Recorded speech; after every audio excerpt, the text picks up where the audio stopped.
Selbsthilfegruppen für Menschen, die narzisstischen Missbrauch erlebt haben, können missbraucht werden. Unter anderem genau von denjenigen, die selbst narzisstischen Missbrauch betreiben.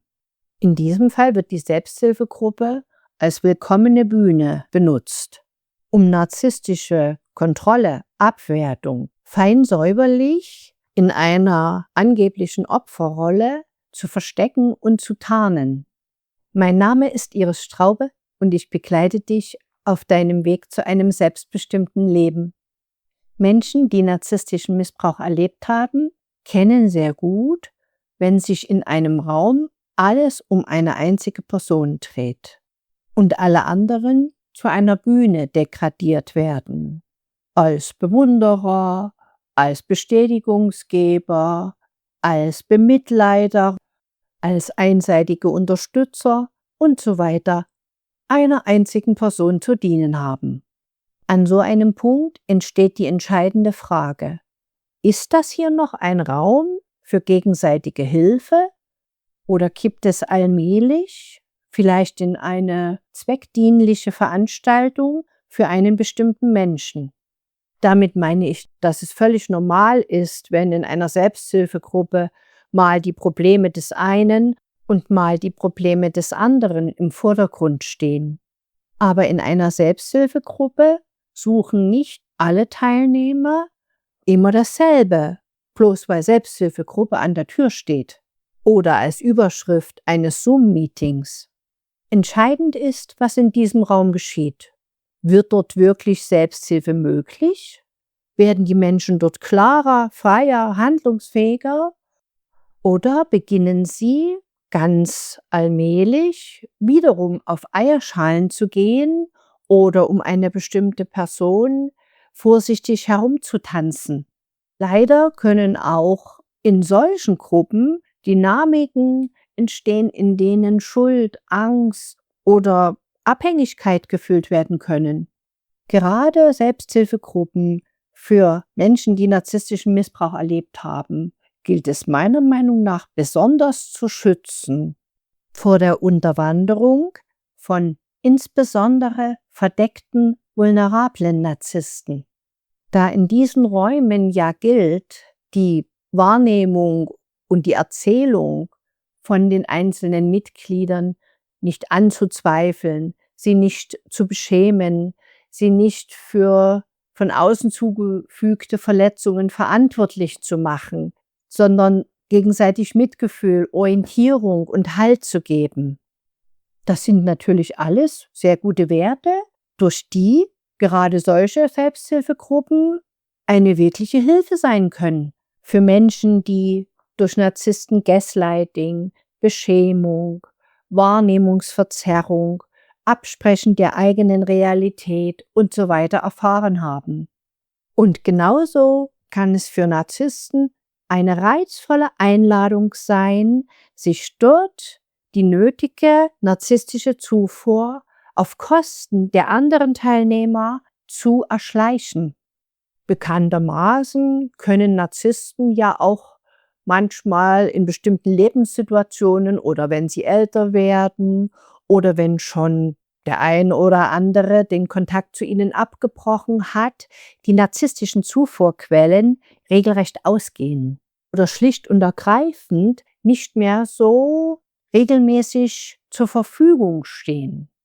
Wie verlockend muss es in diesem Fall für diese Narzissten sein, sich in einer Selbsthilfegruppe als Opfer zu inszenieren, dessen Geschichte entsprechend den Gruppenwerten nicht angezweifelt wird, dem also geglaubt wird und das von allen Seiten Mitgefühl erhält für das, was es dort berichtet. Tag für Tag, Woche für Woche, Monat für Monat, Jahr für Jahr.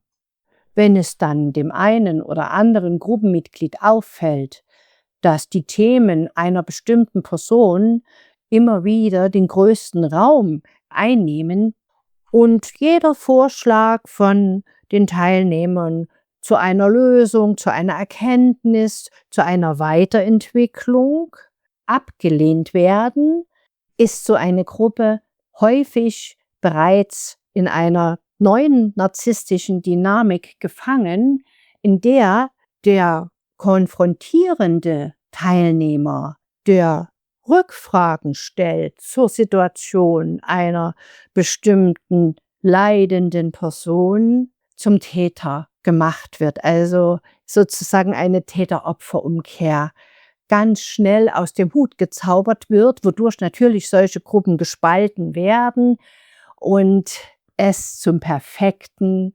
narzisstischen Theater degradiert. Ganz klar abgrenzen möchte ich das natürlich von Menschen, die traumatisiert sind und aus ihrer Verwirrung und ihrem Redebedarf heraus natürlich auch viel Redezeit oder viel Aufmerksamkeit in Anspruch nehmen, vor allem am Anfang. Das ist völlig normal. Das ist damit nicht zu verwechseln. Es geht mir also nicht darum, Menschen, die unter den Folgen von narzisstischem Missbrauch leiden, jetzt zu verdächtigen und jede verständliche, starke Emotion als Manipulation umzudeuten. Das ist etwas anderes. Was ich meine, sind Menschen, die sich verdeckt narzisstisch und manchmal auch verdeckt aggressiv als Opfer darstellen, um Zugang zu den Schutzräumen der Betroffenen von narzisstischem Missbrauch zu bekommen und die Menschen in diesem Schutzraum dann für ihre narzisstische Versorgung missbrauchen. Denn wer ist leichter zu missbrauchen als Menschen, die bereits von anderen Narzissten durch einen Missbrauch darauf trainiert wurden, diesen als so ist das nun mal und ich bin nur zu empfindlich hinzunehmen. Und dass insbesondere verdeckte, vulnerable Narzissten sich gern Unterstützungssysteme suchen, in denen sie ihre Opferrolle als Tarnung benutzen können und eine gewisse Herrschaft im Opfergewand betreiben können, ist bei verschiedenen Gruppen mit Hilfsangeboten zu beobachten, zum Beispiel auch manchen Frauenkreisen oder Ähnlichen. Ob es in einer Gruppe grundsätzlich eine gegenseitige Unterstützung ohne Spaltung der Gruppenmitglieder, ohne Täter-Opfer-Umkehr, ohne Sonderrollenstellung einzelner Mitglieder und so weiter gibt, spürt man meiner Meinung nach am besten an seinem eigenen Erleben, an seiner eigenen Wahrnehmung, wie man sich in dieser Gruppe fühlt.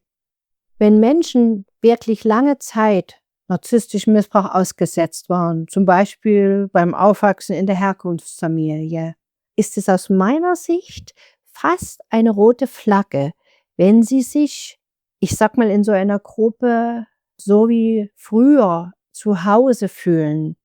Ihr könnt ja in den Kommentaren mal schreiben, ob ihr damit was anfangen könnt. Ich persönlich stelle das bei mir fest, dass ich, wenn ich mal wieder auf jemanden, der narzisstischen Missbrauch mit mir betreiben wollte, hereingefallen bin, bevor ich die Dynamik vollends verstanden und in meinem Leben beendet habe, war es so, dass ich mich irgendwie mit dieser Person zu Hause gefühlt habe. Vertraut wäre das richtige Wort, weil ich ja aus einer narzisstischen Herkunftsfamilie stamme. Und vor allem, wenn jemand feststellt, er beginnt, sich selbst zu zensieren, also aufzupassen, welche Worte er benutzt, wem gegenüber er etwas anspricht oder eben nicht, also quasi wirklich anfängt, auf Eierschalen auch in so einer Gruppe zu laufen, dann stimmt etwas nicht. Damit meine ich natürlich nicht, dass man sich in so einer Gruppe nicht wohlfühlen sollte. So nach dem Motto, je unwohler ich mich fühle, je weniger zu Hause ich mich fühle, desto besser. Nein, das ist damit nicht gemeint. Es ist fast aus meiner Sicht gut, wenn man manchmal darüber staunt in so einer Gruppe, was es doch für wohlwollende Menschen auf dieser Welt gibt, was man gar nicht für möglich gehalten hätte. Also wenn man neue Beziehungserfahrungen dort machen kann.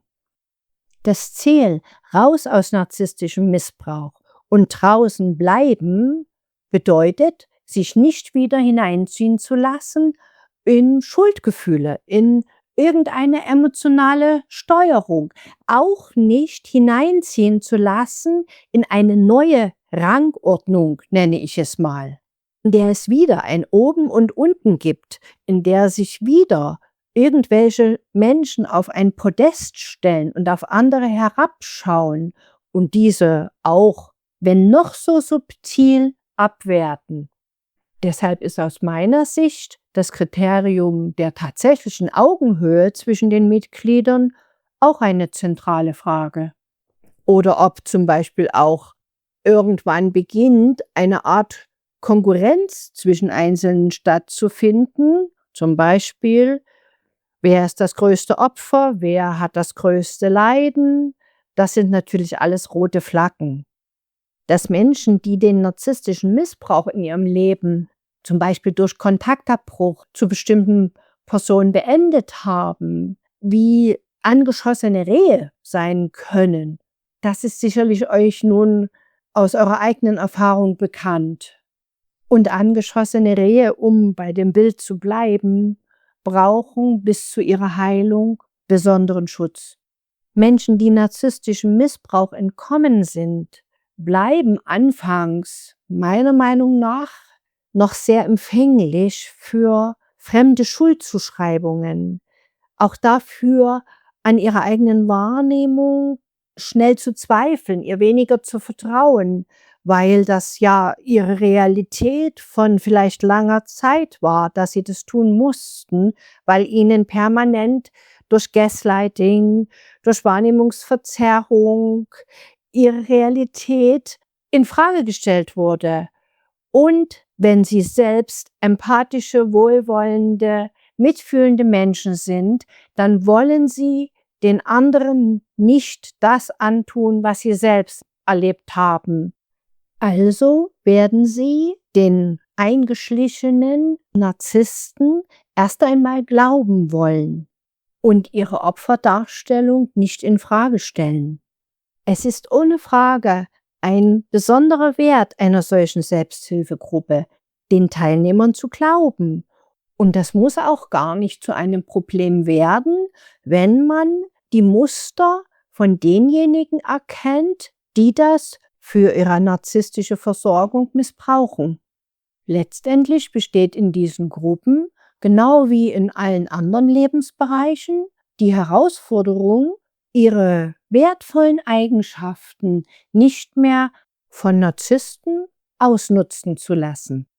Und dafür sind natürlich wiederkehrende Muster und Dynamiken ein entscheidendes Kriterium und nicht einzelne Ereignisse in der Gruppe. Wichtig ist dabei zum Beispiel, ob man einen bestimmten moralischen Druck spürt, über den man gesteuert werden soll, ob sich jemand versucht, quasi unangreifbar zu machen, indem er eben sein Leid so herausstellt, dass die Teilnehmer beginnen, ihn irgendwann nicht mehr zu konfrontieren mit seiner eigenen Verantwortung zum Beispiel. Das kann sich auch schon darin äußern, dass die Gruppe anfängt, bestimmte Rückfragen zu vermeiden, weil der oder diejenige darauf zunehmend verletzt reagiert. Dann beginnt die Gruppe sich in gewisser Weise um die Verletzlichkeit einer einzelnen Person herum zu organisieren. Deshalb ist zum Beispiel eine Frage: Beanspruchen einzelne Mitglieder Sonderrechte für sich innerhalb der Gruppe? Wird ihre Not zu einer Art moralischen Instanz, die beansprucht, Regeln für andere aufzustellen? Wird jemand ganz allmählich zum Mittelpunkt und die anderen werden zum Publikum, zu Helfern, zu Schuldnern, zu Zeugen oder Sündenböcken degradiert? Dann ist das keine Selbsthilfe mehr, sondern eine neue Missbrauchsdynamik. Selbsthilfe bedeutet Augenhöhe und Gegenseitigkeit und keine Herrschaft im Opfergewand. Manchmal reicht eine Grenze jemandem gegenüber nicht aus und er muss gebeten werden, die Gruppe zu verlassen. Gerade für Menschen, die narzisstischen Missbrauch erlebt haben, kann das aber alte Schuldgefühle aktivieren. Schuldgefühle, die von früheren narzisstischen Tätern gezielt ausgelöst wurden. Dann kann das Gefühl entstehen, jemanden im Stich zu lassen. Eine Selbsthilfegruppe lässt aber niemanden zurück, wenn sie sich vor Manipulation schützt. Du kannst niemanden zurücklassen, der nie neben dir stand. Aber du kannst eine Dynamik beenden, in der jemand versucht hat, sich über dich zu stellen. Mehr darüber, wie man traumatisierte Menschen, die Heilung suchen, von dich täuschenden, verdeckten, vulnerablen Narzissten unterscheiden kann, erfährst du in diesem Video. Vielen Dank fürs Zuhören und bis zum nächsten Beitrag. Liebe Grüße von Iris.